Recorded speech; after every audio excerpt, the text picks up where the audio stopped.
PSI ನೇಮಕಾತಿ ಹಗರಣದ ಆರೋಪಿ ಅಭ್ಯರ್ಥಿಯ ರಕ್ಷಣೆಗೆ ಮುಂದಾಗಿರುವ ಉನ್ನತ ಶಿಕ್ಷಣ ಸಚಿವ ಅಶ್ವಥ್ ನಾರಾಯಣ ಅವರು ಭ್ರಷ್ಟಾಚಾರಕ್ಕೆ ವಿಶ್ವಮಾನವ ಎಂದು ಕೆಪಿಸಿಸಿ ಅಧ್ಯಕ್ಷ ಡಿಕೆ ಶಿವಕುಮಾರ್ ಅವರು ವಾಗ್ದಾಳಿ ನಡೆಸಿದ್ದಾರೆ. ಅಶ್ವಥ್ ನಾರಾಯಣ ಅವರು ತಾನು ವಿಶ್ವಮಾನವ ಒಕ್ಕಲಿಗ ಎಂದು ಹೇಳಿಕೊಂಡಿರುವ ಬಗ್ಗೆ ಮಾಧ್ಯಮ ಪ್ರತಿನಿಧಿಗಳು ಕೇಳಿದ ಪ್ರಶ್ನೆಗೆ ಉತ್ತರಿಸುತ್ತಾ ರಾಮನಗರ ಜಿಲ್ಲಾ ಉಸ್ತುವಾರಿ ಸಚಿವ ಅವರು ರಾಮನಗರವನ್ನು ಕ್ಲೀನ್ ಮಾಡುತ್ತೇವೆ ಎಂದಿದ್ದರು. ಈ ಹಿಂದೆ ರಾಜೀವ್ ಗಾಂಧಿ ಆರೋಗ್ಯ ಇಲಾಖೆ ಕುಲಸಚಿವರ ನೇಮಕ ವಿಚಾರವಾಗಿ ಗೊಂದಲ ಸೃಷ್ಟಿಸಿದ್ದರು. ಅವರ ನೇಮಕ ಮಾಡಿದ್ದು ಯಾರು? ಇನ್ನು ಸಹಾಯಕ ಪ್ರಾಧ್ಯಾಪಕರ ಹುದ್ದೆ ನೇಮಕಾತಿ ಪರೀಕ್ಷೆ ಪ್ರಶ್ನೆ ಪತ್ರಿಕೆ ಸೋರಿಕೆ ವಿಚಾರದ ಬಗ್ಗೆ ಶಿಕ್ಷಣ ಇಲಾಖೆ ದೂರು ನೀಡಿದೆ. ಆ ಕುಲಸಚಿವರು ಯಾರ ಮನೆಗೆ ಎಷ್ಟು ಬಾರಿ ಹೋಗಿದ್ದಾರೆ? ಅವರ ಸಚಿವರ ಒಡನಾಟ ಏನು? ಅವರ ನೇತೃತ್ವ ಇರುವ ಸಂಸ್ಥೆಗಳಲ್ಲಿ ಯಾವ ರೀತಿ ಅಕ್ರಮ ನಡೆಯುತ್ತಿದೆ? ಅಲ್ಲೆಲ್ಲ ವಿಶ್ವದ ನಂಟಿದೆ ಎಂದು ಅವರೇ ಹೇಳುವುದಾದ್ರೆ ಎಲ್ಲ ಅಕ್ರಮಗಳಿಗೂ ಅವರೇ ಪಿತಾಮಹ ಅಲ್ವೇ?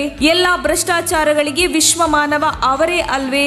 ಎನ್ಇಪಿ ನಾನೇ ಮೊದಲು ಜಾರಿಗೆ ತರುತ್ತೇನೆ ಎಂದು ಹೆಗಲು ತಟ್ಟಿಕೊಂಡವರು ಈಗೇನು ಮಾಡಿದ್ದಾರೆ ಎಂದು ತಿರುಗೇಟು ನೀಡಿದರು. ಪಿಎಸ್ಐ ನೇಮಕಾತಿ ಅಕ್ರಮ ಪ್ರಕರಣಕ್ಕೆ ಸಂಬಂಧಿಸಿದಂತೆ ಮಾಜಿ ಸಚಿವ ಪ್ರಿಯಾಂಕ್ ಖರ್ಗೆ ಅವರಿಗೆ ಸಿಒಡಿ ಅಧಿಕಾರಿಗಳು ಮತ್ತೆ ನೋಟಿಸ್ ಜಾರಿಗೊಳಿಸಿರುವ ಬಗ್ಗೆ ಕೇಳಿದ ಪ್ರಶ್ನೆಗೆ ಪೊಲೀಸ್ ಇಲಾಖೆ ಬಹಳ ಒಳ್ಳೆಯ ಕೆಲಸ ಮಾಡುತ್ತಿದೆ, ಬಿಜೆಪಿ ಸರ್ಕಾರದ ವಿರುದ್ಧ ಮಾತನಾಡುವ ವಿರೋಧ ಪಕ್ಷದ ನಾಯಕರು ವಕ್ತಾರರಿಗೆ ನೋಟಿಸ್ ಜಾರಿ ಮಾಡುತ್ತಿದ್ದಾರೆ ಎಂದು ಆಕ್ರೋಶ ವ್ಯಕ್ತಪಡಿಸಿದರು.